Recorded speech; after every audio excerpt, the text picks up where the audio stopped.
we watched the Churchill show. And we all know that there were two versions of the Churchill show. There was the Churchill show, and then there was the Churchill Raw, right? Churchill Raw is where they'd have like come-ups, people who are coming up, new features, new people they wanted to introduce on the Churchill show, but they're not quite sure yet, so they wanted to see what is the reception that you're going to get on Churchill Raw. If you do get a big reception, then they move you up to Churchill show, right? On a graduate, it's basically that. It's a graduation, and so we'd seen a lot of people who'd come on Churchill Raw, but they never really featured anywhere else, and they never featured on Churchill Live. But Eddie Butita became one of those people who we saw transition, just like Eric Omondi and many other comedians who have come through that space. However, he does say that it's not the bed of roses that you think it is. It's not as nice and kumbaya as everyone would deem it to be, because he says during his experience there, he had a lot of gatekeeping coming up, and gatekeeping in a very interesting form where people would, yes, allow you to come to Churchill Raw, but then they wouldn't allow you to go forward into Churchill show. Like they would tell you, you're good, just stay here because you can be the show, you can be the star of that show. We don't think you are ready to transition, just be the star of this smaller show. And every time he would try and inquire as to when this was going to be changed, when he was going to move up, he just kept getting the same responses of, you're a star already in that show, you just stay there, we'll worry about the other things a bit later on. And of course this was very a shoot in the foot, like they were literally shooting him in the foot, because obviously if you're not getting a chance to go on a bigger platform, then people always regard you as, oh, that's small-time comedian. And so this went on, and it was a theme going on for a bit of a while, and he says that was actually his biggest hurdle when it comes to that particular show. In his own words, I think he said, I will forgive them for everything, but I will never forgive them. I will forgive them for everything, but I will never forgive them for everything. But the one thing nita disagree na watu ni ati there was a lot of gatekeeping to keep hiyo space mpaka sorry, this is just Kiswahili and it is throwing me off. Anyway, he said for 1 year there's a person who said he needs to stay on the Churchill show. Yet, nilikuwa good at the performances. Every week, he was trumping and he was doing better. And he said, you just need to stay here, ukwe, the king of Raw. And obviously, this was a demerit to his part. He said, had he had the energy and support that he needed, he would have gotten to the top much faster. And of course, you can still see how big of a star he was, because let's not forget, he actually did end up writing on Netflix, and now he has his big show that has actually launched season 2, which is Anas Toto. You can clearly see that this is a talented man. This is a man who actually can deliver, and is very, very talented, not just in writing and not just in writing and scripting, he's also very, very good at creating content and creating a whole body of work, not just limited to small little skits. So I think this is something that we see a lot, especially in the media industry. Unfortunately, it is a reality that we cannot ignore, simply because you'll see a lot of people who are so big, if they're put in a place, you will see them diminish. And I'll never forget, I keep asking the same questions. For example, reference to Bridget Blue. She had been an artist for a long time. But it was until she left the place where she used to work, or the place where she was signed under, that she blew up immediately. And not just her, we've seen many other artists who've actually been in studios and have record labels and have remained stunted for such a long time until eventually they left that contract, or they left that particular establishment, and then suddenly they've blown up.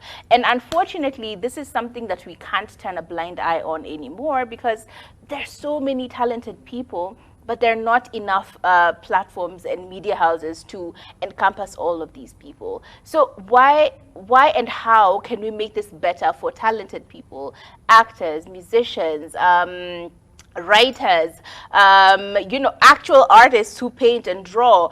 How can we make this environment more suitable in the way that you're not now struggling only for you to actually get to a point where you get recognition, and then you're getting small change for your big talent? How can we make this easier for people is the question that I keep asking. And how can we also make corporates understand that I don't need to be signed under a big media house for me to actually show my talent and the level of talent that I have? I am still still talented regardless of being housed in a big media house.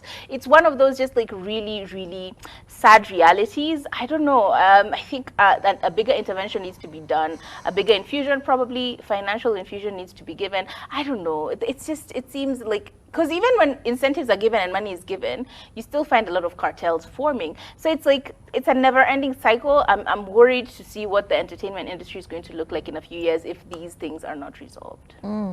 I feel one of the things they never teach us about, and they probably should, I feel at college level, at high school level, is navigating politics in your workplace. Yes. Workplace politics will either see you soar and be at the top of the ladder, or will see you always defeated and always resentful about everyone around you. And it takes a lot of learning, a lot of realizing that's not a me issue, that's a them issue, that's them projecting. And even something as simple as not taking sides and being neutral is also a political decision. It is. So you have to be very strategic about everything you do, who you talk to, who you say hi to, who you kiki with, who you share your lunch with, who you talk about, you know, your private affairs in the office with, because people will judge you at that level. You come and say, oh, I'm having problems with my husband.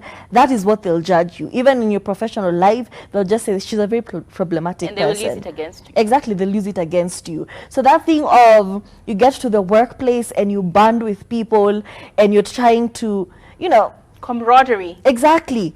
It brings a lot of feelings. And I feel especially for like Churchill Raw and the main Churchill show, there was already that contrast. There's, we're better than you guys. And these people at Churchill Raw are always working hard to get to the next level, to get to the main show. So obviously there's competition, there's back and forth, there's instigating, even you did this, you do this, you do this. Here's the thing.